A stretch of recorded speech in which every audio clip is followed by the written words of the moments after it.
right, thanks everyone. So today, this is our last Echo series of this school year, which I have mixed feelings about. It's been so lovely to get to know a lot of you this past year, and it feels nice to have made it thus far.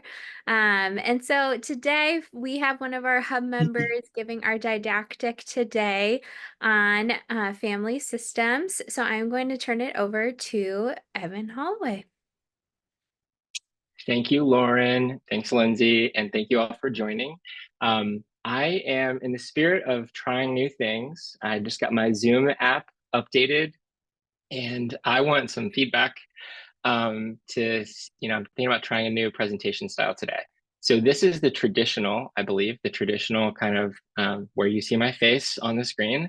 So if you prefer this, I'd like you to add a reaction of a thumbs up. If you prefer, I'm going to try this other option real quick. This is the new exploratory one, and it's okay if we aren't quite there today. Oh, wait, there we go. And so if you would prefer this, please respond with a confetti. So thumbs up if you like the first kind of more traditional, and a confetti if you think we might want to try this new one today. And I see one confetti, two confettis. Okay, anybody else? Another, okay.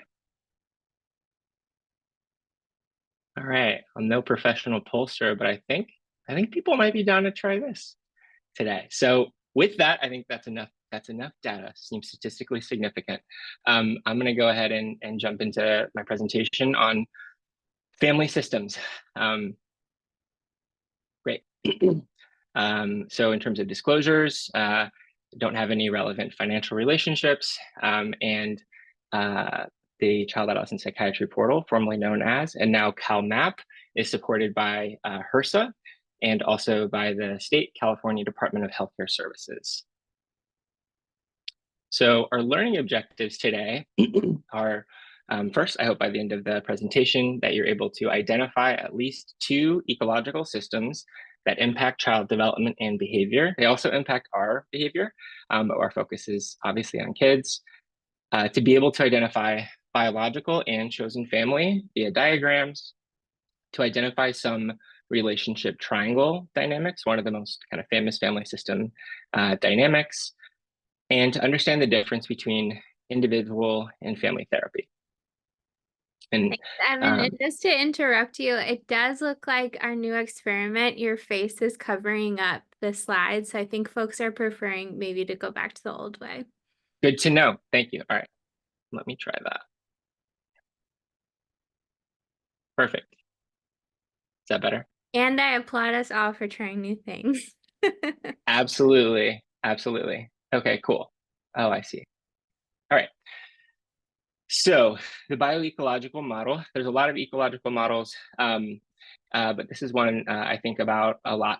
And if you bring your attention to the center of the screen, there we go, to the individual, right? Think about this is the person, this is the child. There are biological sort of innate characteristics that they may be born with.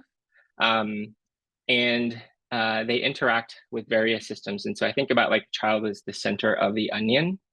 And then there are various systems that they're embedded within that have an influence on their development and on their health.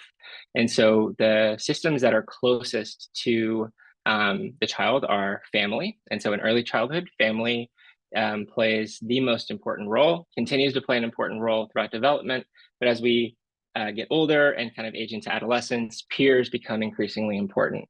And the age at which you start school, right? These are places where you're having a lot of interactions that sort of influence how you behave, how you develop, behavior that's modeled, behavior that is reinforced.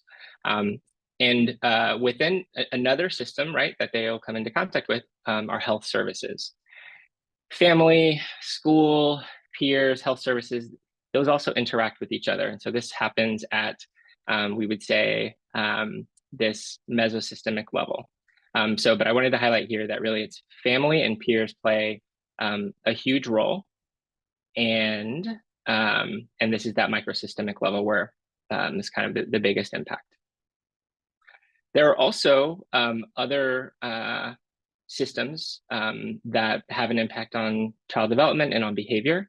And this happens sort of, we say, like the exosystem, right? So outside of school, family, peers, these are things like the social services that might be available within one's community, your neighborhood, politics or policies, maybe at like the school level or at the community level, exposure to mass media. So this can also include things like exposure to advertisements. So I have, for example, some cannabis advertisements that kids have been exposed to, like on TikTok or on social media. And this is also can be the level where there's this sort of broader societal impact, and that kind of filters down towards the child, including things like microaggressions, racism, other forms of oppression. And so all that to be said, there are multiple systems that children are embedded with then that influence their behavior and their health outcomes. And so outside of that exosystem is really this macro system. And this is attitudes and ideologies of the predominant culture where children reside and where they're growing up. And so I wanted to talk for a second, a note on culture. So, I was talking about the culture within which someone is currently in, right? And how that influences their development.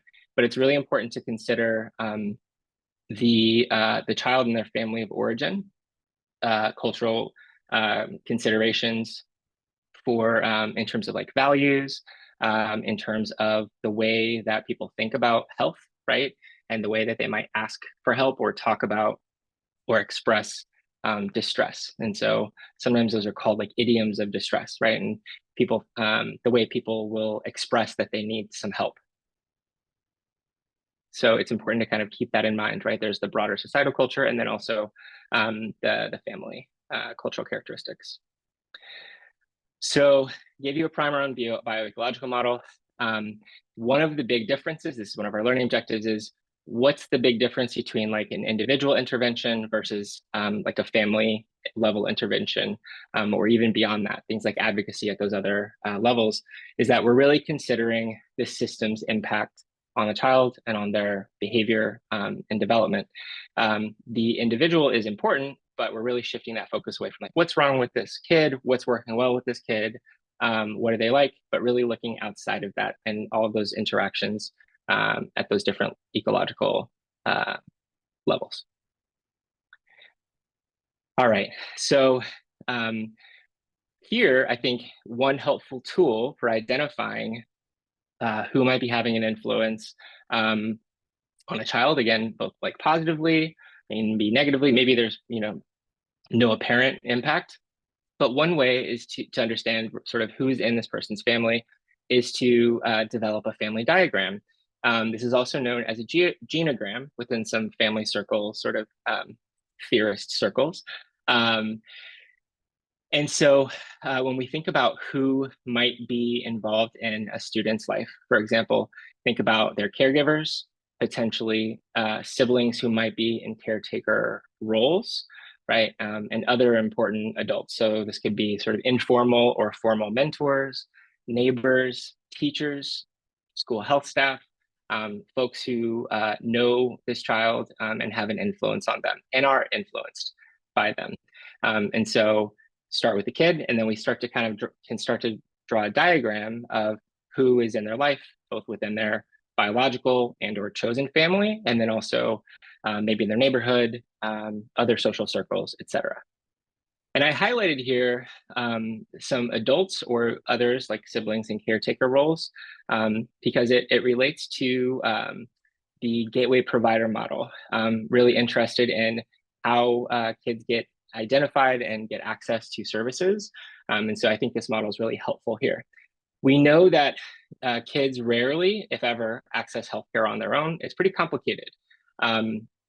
And oftentimes, when a child gets access to healthcare, it's through someone who is a gateway provider. So this is an adult who supports a help-seeking behavior, um, kind of scaffolds, that behavior, and or provides access. There are multiple gateway providers often in a child's life. Parents or caregivers, right, come to mind as someone who knows a child well, and has regular contact with them, has kind of an idea of what like their normal sort of presentation is, and can pay attention to when something seems kind of off or something has changed. Other folks include teachers, um, neighbors, for those who might be system involved. This is an interest of mine. Probation officers, the role that probation officers play as gateway providers to care, and primary care providers also can be gateway providers. So I want to give an example in the school setting. So the gateway provider in this example would be the teacher, right? And so there are some individual characteristics for this teacher and also structural characteristics that are going to influence whether or not they're able to identify a student who might have some behavioral health needs and get them connected with a provider. So the teacher's knowledge, both about this student and also about types of services or ways to respond right in that moment, are really crucial when you identify that there might be a need. And we hope that these type of training opportunities can be ways to help improve that knowledge, and awareness. And so this is really talking about awareness of the types of services. What do you do whenever you're working with a student who might need some behavioral health support? Becoming familiar with their needs, and all of their students, right? So these are some individual characteristics. We also know that there are structural characteristics. So the type of organization someone works in, or other organizational characteristics, the management style, right? And sort of the overall psychological climate of a school can also play roles in how teachers can get kids connected to appropriate care. We also know burden is a big factor here at the structural level. And so what are all of the other things that this teacher is asked to do? Demands for attention, right? And also burden at the level of like the classroom at the school. How many students in their classroom or in their school are in need potentially of behavioral health or other types of services? All right. So I wanted to kind of take you through some examples of how we might develop a genogram. And this looks just like kind of a family tree, right? Except for we're considering other folks who might not be within their sort of biological family, or the family with whom they reside, but also people who might be part of their chosen family or part of their community. And so when you're working with a student and trying to think about, I'm not really sure something seems like it's changed with them, their presentation is a little different, their mood's a little different, maybe they're coming to see the school nurse more often. It's important to know what else is happening in their environment. And so when you meet with them, this can be a way to kind of track that. All right, so first, could identify a caregiver, right?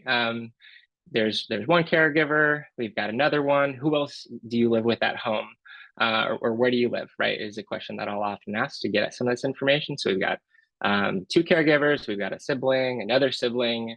Who else, do you interact with, or kind of can you go to for support?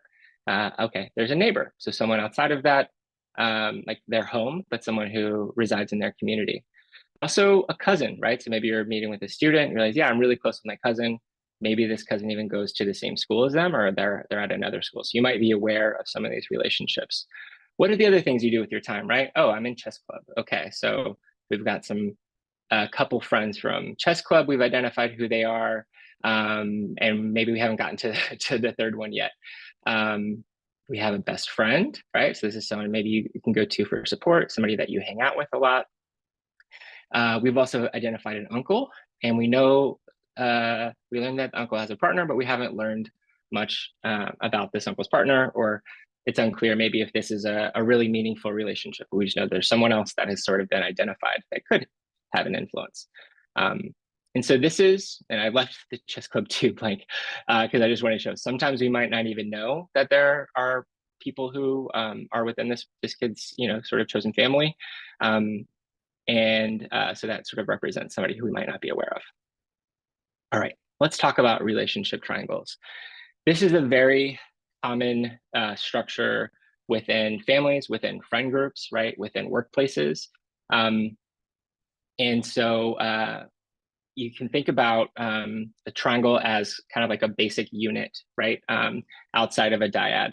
We know that within families, and this is kind of a lot of the theory behind the importance of identifying relationship triangles, is that whenever there's sort of more healthy family functioning, sometimes there can be a triangle that arises when two people are sort of closer, right? And they get closer to pull away from, or they might talk to a third party, right? So like, hey, mom, can I have the keys to use the car this weekend? No. All right, I'm gonna ask, I'm gonna ask my uncle, or I'm gonna ask another parent, right? Somebody. And so sometimes this is something that just normally comes about. Triangulation in the short term can be okay, and sometimes it can be adaptive, actually, right? It can lead to better communication. Um, However, if it's whatever sort of led to interaction with a third person is not explicitly addressed or resolved, over time it can lead to some problems. And so, for example, research has shown that triangulating a child in the middle of parental conflict can have a really negative impact on a child's depressive symptoms. So you think about triangles as like they're sort of, I didn't draw lines. I was looking for a rubber band and nothing really looks good. But you can think about these as sort of relationships where maybe we have a teacher who has a favorite student, right? And the student is paying attention, doing well, and then their best friend gets brought into the class. And now the student's kind of being distracted, right? And this might frustrate the teacher. And now the teacher's interacting differently with the student because the impact of the student's best friend coming into the class. And so you think about the relationships or the ties as more like a rubber band that can be more flexible. All right, so now that we've talked a little bit about triangles and diagrams, I have sort of an example I'd like to walk through and to see if we can identify some triangles. So focusing on our student right here, here's sort of an example, and I'm going to ask you all to participate here in a second. So this student has been spending a lot of time with their cousin, their older cousin over here, who has a big influence on them. The cousin's dad, uncle, is caregiver to sibling. And so our student has gotten in trouble at school and came home, and parents were not pleased with it. And that led to an argument, right? So we have some tension between the student and caregivers. So this student was like, screw this, I'm leaving, I'm going to my cousin's house for the weekend to let things cool off. And the caregivers were okay with that, right? And they're like, okay. So let's say there's some conflict between the student and the caregiver, specifically with caregiver two. And so the student goes to the cousin's house to cool off. Maybe this was adaptive in the short term, right? But a couple of weeks later, student is like avoiding talking about this and has decided that it's just easier to stay at uncle's house, my cousin. So, question for you all, and feel free to unmute yourself if you have some ideas that you want to verbalize or put in the chat. But what do you think might be going on here? And I want like some specific attention paid to where you might see some triangles. And I have allowed the annotate function. And so if you would like to, feel free to hit, there's like I think it's fourth from the top for me, a draw button. And so feel free to, you can even draw your own triangle if you'd like to. But please unmute yourself and ask, what do you think might be going on here in terms of some of the dynamics with other people outside of the student?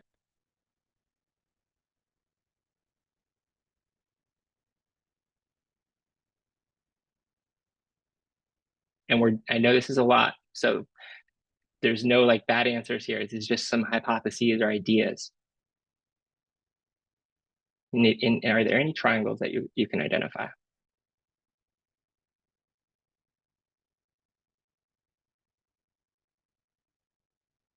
Remember, so the student gotten an argument with his parents, is staying at his cousin's house. and then decides like, I kind of don't want to come back home. I'm going to stay over here at my cousin's house. So where are any triangles that you can identify? Okay, see something in the chat. Thanks, Lindsay. Oh,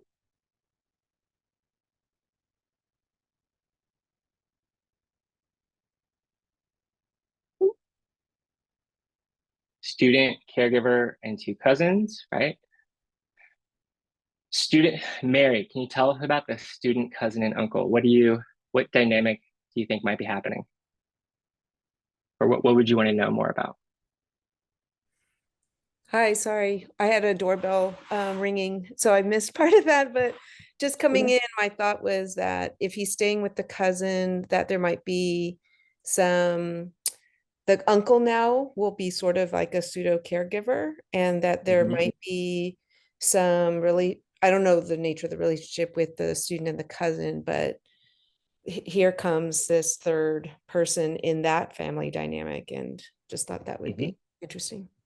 Sure. And the student and the cousin are like really close. That's why the student got in an argument, got in trouble at school, and got in an argument with the caregiver too about that. So decided to go to the cousin's house. And so yeah, what's happening? What's the uncle's role here? Right. Great. Okay. And then I see student, caregiver too, and cousin. So student, cousin, and caregiver. And so in this, that's absolutely right. And there's actually several right triangles. I see some people drawing these. So the student has kind of left his house and has gotten closer to the cousin, and maybe not explicitly wanting to like I'm going there to have my uncle, but maybe the uncle is like stepping into this caregiver role, whether they're aware of it or not, right? And they're also, I'm curious, there might be another triangle I saw someone drew in purple here between the student, the caregiver two, and the uncle. How does caregiver two feel about their kid staying at the uncle's house, right? And is there any tension there in their sibling relationship? And so there's a lot of other triangles here, but I just wanted to give this as an example of ways we can identify some dynamics outside of the individual student.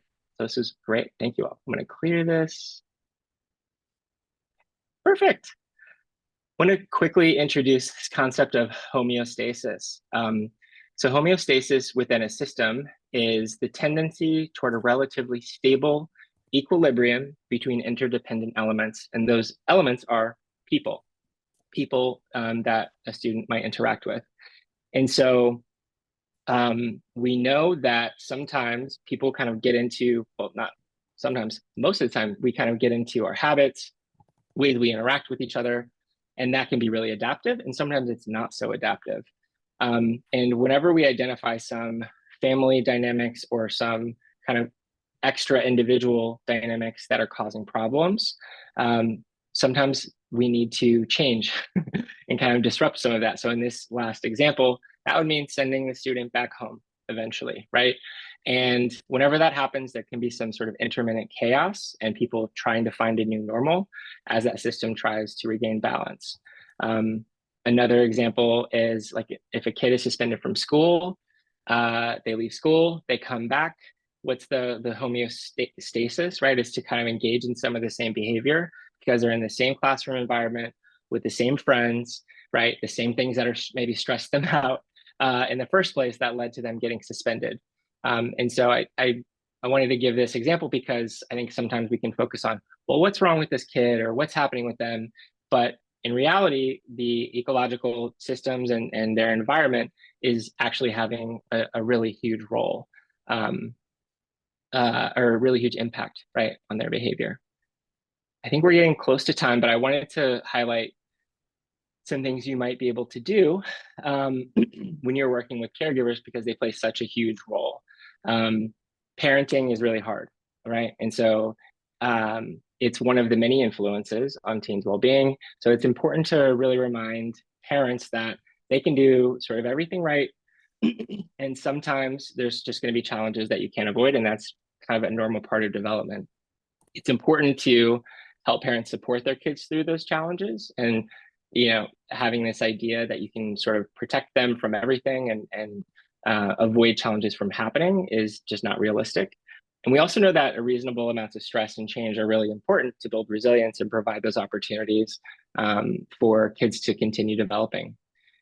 Another thing it can be important to do is to remind parents that they're doing the best they can and to have some self-compassion. So with that, I have other slides.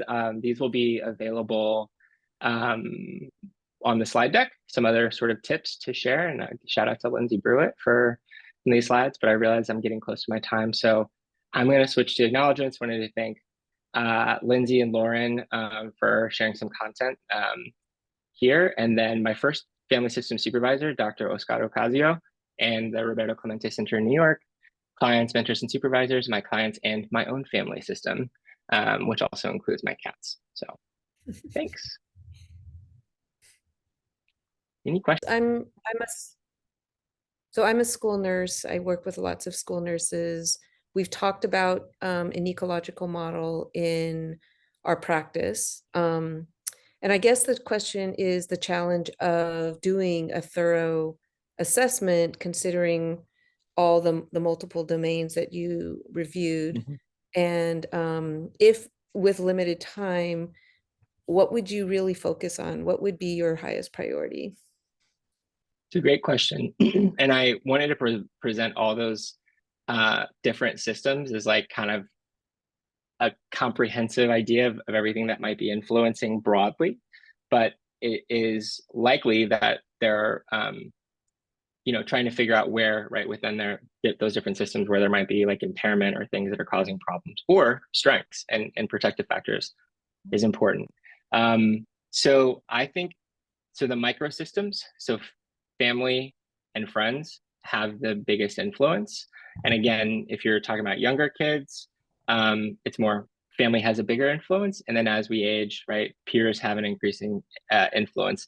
And that can mean both positive like relationships, also the absence, right? So if you're asking about best friends or peers and we're not able to identify any, that like the absence of some of those relationships, the absence of strong relationships maybe with caregivers is important to identify too. So I always start there, and then ask kids, what's going on. And I think just to consider the other systems that are sort of where there's like a little bit more distance, right? So like what community you live in, what legislation has passed recently, what's happening politically, what's happening around the world, right? And considering people's culture and identity are all really important. So I included that as like, if you aren't sure and you're trying to kind of figure out where they live, what's impacting them, I would always start with family and friends and then kind of keep going if your soul doesn't feel quite clear.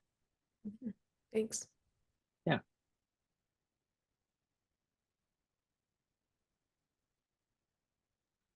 All right, Lauren, okay to move to the next part? Okay, thank you so much, Evan, for that fantastic presentation, and thanks folks for your attention.